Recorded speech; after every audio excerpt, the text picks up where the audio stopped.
3. Healing. Introduction. Prayer has both aids and witnesses, which make the steep ascent more gentle and more sure, easing the pain of fear and offering the comfort and the promises of hope. Forgiveness is witness and an aid to prayer, a giver of assurance of success in an ultimate attainment of the goal, is healing.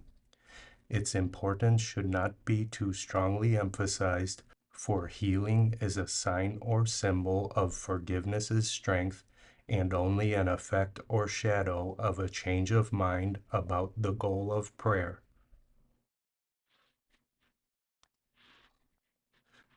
1. The cause of sickness.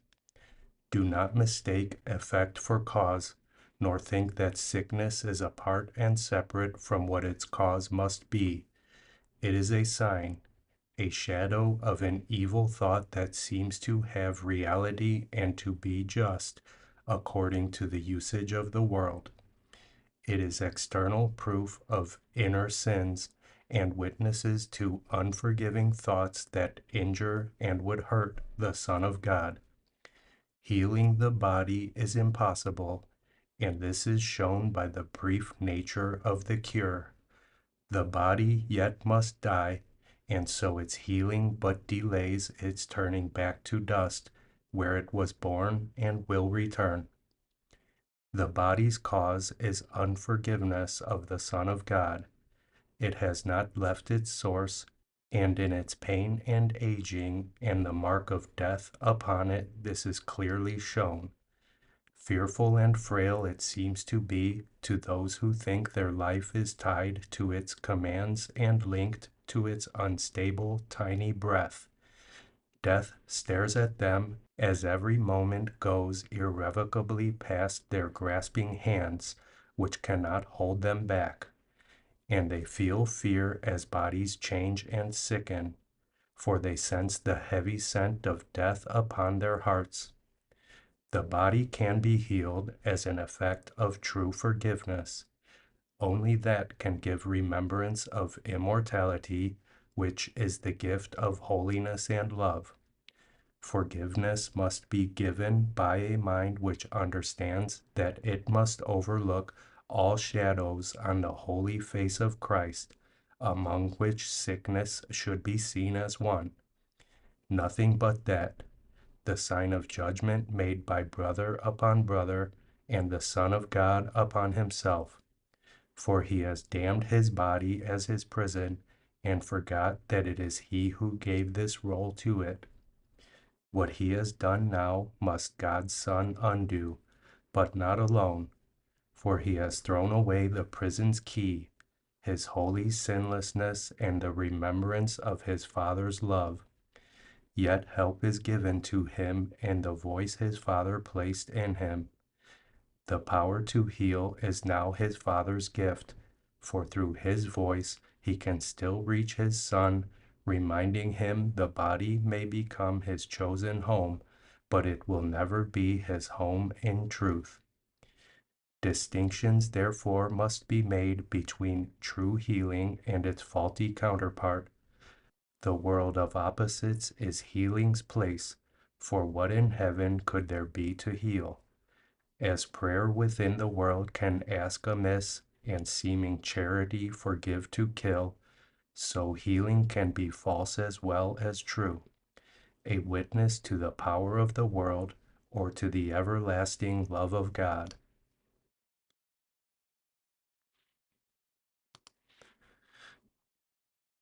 2. False versus true healing. False healing merely makes a poor exchange of one illusion for a nicer one, a dream of sickness for a dream of health. This can occur at lower forms of prayer, combining with forgiveness kindly meant but not completely understood as yet. Only false healing can give way to fear, so sickness will be free to strike again. False healing can indeed remove a form of pain and sickness, but the cause remains and will not lack effects. The cause is still the wish to die and overcome the Christ, and with this wish is death a certainty, for prayer is answered. Yet there is a kind of seeming death that has a different source. It does not come because of hurtful thoughts and raging anger at the universe. It merely signifies the end has come for usefulness of body functioning, and so it is discarded as a choice, as one lays by a garment now outworn. This is what death should be, a quiet choice, made joyfully and with a sense of peace, because the body has been kindly used to help the Son of God along the way he goes to God. We thank the body, then, for all the service it has given us, but we are thankful too the need is done to walk the world of limits and to reach the Christ in hidden forms and clearly seen at most in lovely flashes. Now we can behold him without blinders in the light that we have learned to look upon again. We call it death, but it is liberty. It does not come in forms that seem to be thrust down in pain upon unwilling flesh, but as a gentle welcome to release. If there has been true healing, this can be the form in which death comes when it is time to rest a while from labor gladly done and gladly ended. Now we go in peace to freer air and gentler climate, where it is not hard to see the gifts we gave were saved for us. For Christ is clearer now, his vision more sustained in us, his voice, the Word of God, more certainly our own.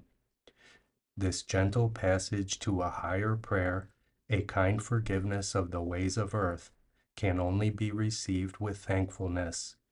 Yet first true healing must have come to bless the mind with loving pardon for the sins it dreamed about and laid upon the world. Now are its dreams dispelled in quiet rest. Now its forgiveness comes to heal the world, and it is ready to depart in peace, the journey over, and the lessons learned. This is not death according to the world, for death is cruel in its frightened eyes and takes the form of punishment for sin. How could it be a blessing then, and how could it be welcome when it must be feared? What healing has occurred in such a view of what is merely opening the gate to a higher prayer and kindly justice done? Death is reward and not a punishment, but such a viewpoint must be fostered by the healing that the world cannot conceive. There is no partial healing. What but shifts illusion has done nothing. What is false cannot be partly true. If you are healed, your healing is complete. Forgiveness is the only gift you give and would receive. False healing rests upon the body's cure, leaving the cause of illness still unchanged, ready to strike again until it brings a cruel death in seeming victory. It can be held at bay a little while, and there can be brief respite as it waits to take its vengeance on the Son of God. Yet it cannot be overcome until all faith in it has been laid by and placed upon God's substitute for evil dreams, a world in which there is no veil of sin to keep it dark and comfortless. At last the gate of heaven opens, and God's Son is free to enter in the home that stands ready to welcome him, and was prepared before time was, and still but waits for him.